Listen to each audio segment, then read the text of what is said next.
పవన్ కళ్యాణ్ గారు కూడా ఏదో మాట్లాడుతున్నాడు. వైఎస్ఆర్ కాంగ్రెస్ పార్టీ అధికారంలోకి వచ్చిందంట, హౌసింగ్ విషయంలో అవినీతికి పాల్పడిందంట, ల్యాండ్ ఎక్విజిషన్ చేసినటువంటి హౌసింగ్కి ఇచ్చినటువంటి జగనన్న కాలనీస్లో కోట్ల రూపాయలు కాజేశారట, దాని మీద సిబిఐ ఎంక్వైరీ చేయాలట. కళ్ళు వాళ్ళు తెరిచాడు పవన్ కళ్యాణ్ గారు. చంద్రబాబుతో కలిసిన తర్వాత ఆయన స్క్రిప్ట్ రాయటం, ఈయన సిబిఐ ఎంక్వైరీ చేయమంటాం. అసలు నేను అడుగుతానయ్యా పవన్ కళ్యాణ్ గారు, కాస్త ఆలోచించి చెప్పండి అయ్యా, మీ పార్ట్నర్ని అడుగు, పార్ట్నర్ మీన్స్ మీ దత్త తండ్రిని అడుగు, సిబిఐని వద్దని అడుగుతుందా నీకు? సిబిఐ రాష్ట్రంలోకి రావడానికి వీళ్ళదని తాళాలు వేస్తాడు. అలాంటి సిబిఐ మీద నీకు ప్రేమ కలిగింది. ఆయన అనలేడు సిబిఐ అంటే, ఎందుకంటే ఆయన అనలేడు కాబట్టి ఈ చేత అనిపిస్తున్నాడు. రావణాసుడికి 10 తలకాయలు ఉన్నట్టు చంద్రబాబుకు నువ్వు ఒక తలకాయ, ఈ తలకాయ మాట్లాడుతున్నాడు. సిబిఐ ఎంక్వైరీ చేయాలి జగన్మోహన్ రెడ్డి గారి మీద, ఎంక్వైరీ చేయాలి, అవినీతి జరిగింది. సిబిఐ ఏంటి నాకు అర్థం కాలేదు. సెంట్రల్ గవర్నమెంట్ అథారిటీ అది, సెంట్రల్ గవర్నమెంట్ వారు వేస్తే వేస్తారు.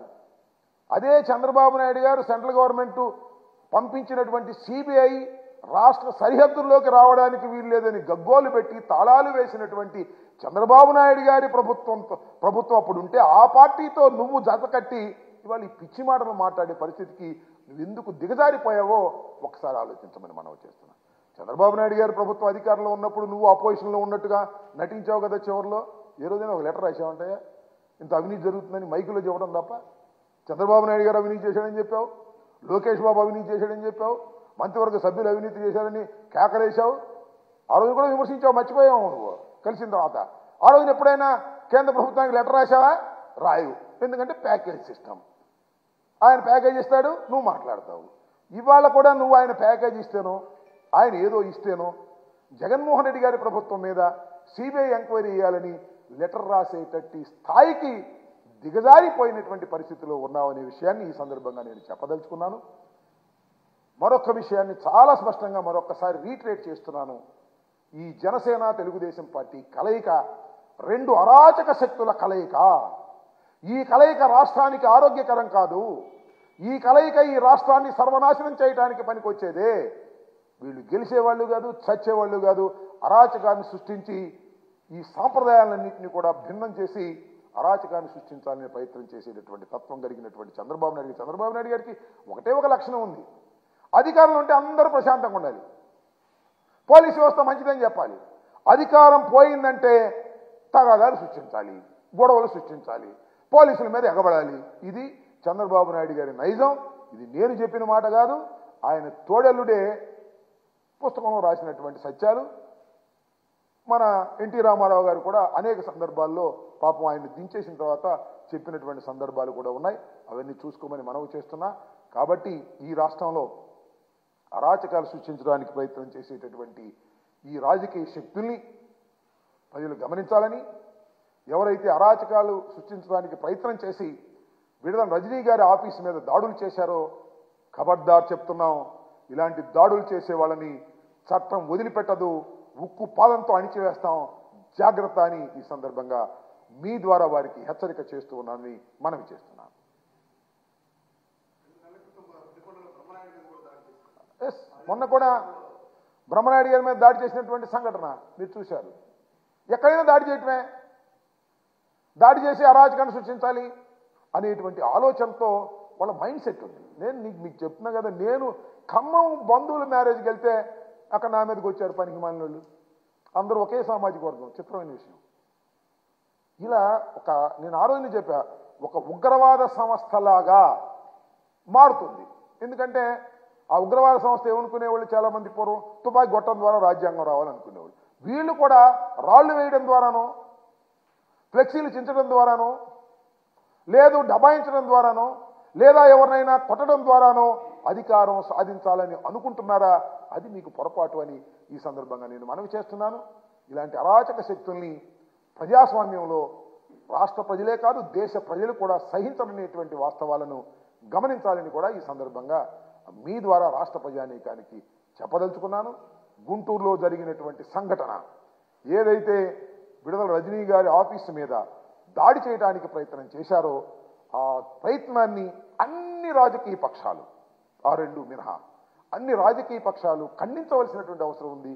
ఖండించకపోతే ఈ అరాచకాన్ని ప్రోత్సహించిన వారు అవుతారనే విషయాన్ని కూడా దయచేసి మీరు గుర్తుపెట్టుకోమని ఈ సందర్భంగా నేను చెప్పదలుచుకున్నాను. ఇంకా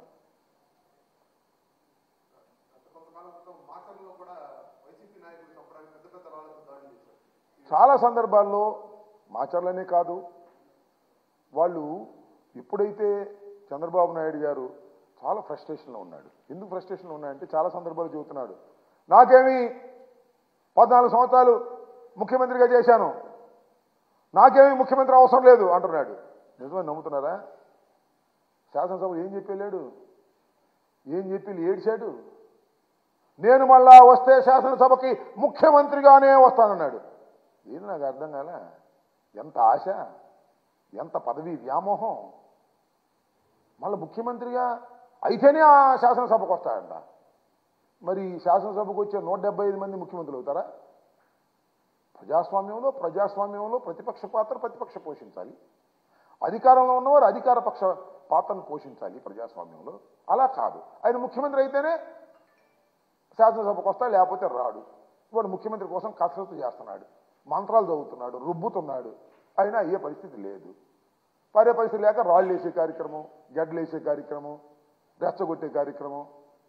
పవన్ కళ్యాణ్ కలుపుకున్నాము, పవన్ కళ్యాణ్ కలుపుకుంటే మాకు పవన్ కళ్యాణ్ ఒక అరాచక శక్తి, మా 2 అరాచక శక్తులు కలిసి ఈ రాష్ట్రంలో వైఎస్ఆర్ కాంగ్రెస్ పార్టీ వాళ్ళ మీద దాడులు చేద్దాం అనుకుంటే మేము చూసుకునే మనుషులమా? చట్టం మా చేతిలో ఉంది, ప్రభుత్వం మా చేతిలో ఉంది, హోమ్ డిపార్ట్మెంట్ మా చేతిలో ఉంది. చట్ట ప్రకారం అలాంటి వారిని అణిచివేస్తామనే వాస్తవాన్ని మీరు గమనించకపోతే దురదృష్టవంతులు అవుతారు. చంద్రబాబుని తప్పు చేస్తేనే సహించలేదు చట్టం, మీరు ఒక లెక్క అని అడుగుతా ఉన్నా. నారా చంద్రబాబు నాయుడు గారు కేంద్రంలో చక్రం తిప్పాను, 14 సంవత్సరాలు ముఖ్యమంత్రి చేశాను, నిప్పుని తుప్పుని అని ప్రగల్భాలు పలికాడు. ఏం చేశారు, ఏమైనా పీకారా అని కూడా అన్నాడు. 2 పీకితే వెళ్ళి సెంట్రల్ జైల్లో పడ్డాడు. చట్టం అనేది అంత పవర్ఫుల్. మాజీ ముఖ్యమంత్రులకైనా చట్టం ఈ సో పవర్ఫుల్. గుర్తుపెట్టుకోమని మనం చంద్రబాబుకే దిక్కు లేదు, మీరేంటి రాళ్ళు వేస్తే ఊరుకుంటుందా? చట్టం చెప్తా ఉన్నా నేను. జైలు వెళ్తేనే లోపల పెట్టారు, గుర్తుందా మీకు? ముఖ్యమంత్రిగా ఉన్నప్పుడు ముఖ్యమంత్రుల్ని అరెస్ట్ చేశారు. మాజీ ముఖ్యమంత్రులు పెద్ద లెక్క కాదు, మాజీ ముఖ్యమంత్రులు చెంచాగాళ్ళు, రాళ్ళు వేసేవాళ్ళు అంతకంటే లెక్క కాదు. చట్టం ముందు ఎవడైనా సమానమే అనే వాస్తవాన్ని, అనే సూత్రాన్ని మీరు మర్చిపోతున్నారు. చట్టం ఏమి చేయలేదనుకుంటున్నారు. అలా కుదరదు, జాగ్రత్త అని కూడా ఈ సందర్భంగా నేను చెప్పదలుచుకున్నాను. తాను 1000 రూపాయలు తెలుగుదేశం ప్రభుత్వం పెన్షన్ ఇస్తుంటే దాన్ని 2000గా చేస్తానని హామీ ఇవ్వటం జరిగింది. ఆ సందర్భంలోనే నేను 2000 అని హామీ ఇచ్చాను. ఇంకా చంద్రబాబు నాయుడు గారు 2-3 మాసాలు ఉండే అవకాశం ఉంది. ఆయన 2000 చేస్తాడేమో, ఎందుకంటే నక్కజిత్తుల వ్యక్తి కాబట్టి. ఆయన మళ్ళా 2000 చేస్తే నేను 2000 నుంచి 3000 వరకు పెంచుకుంటూ పోతాను అని ఆయన వాగ్దానం చేయటం జరిగింది.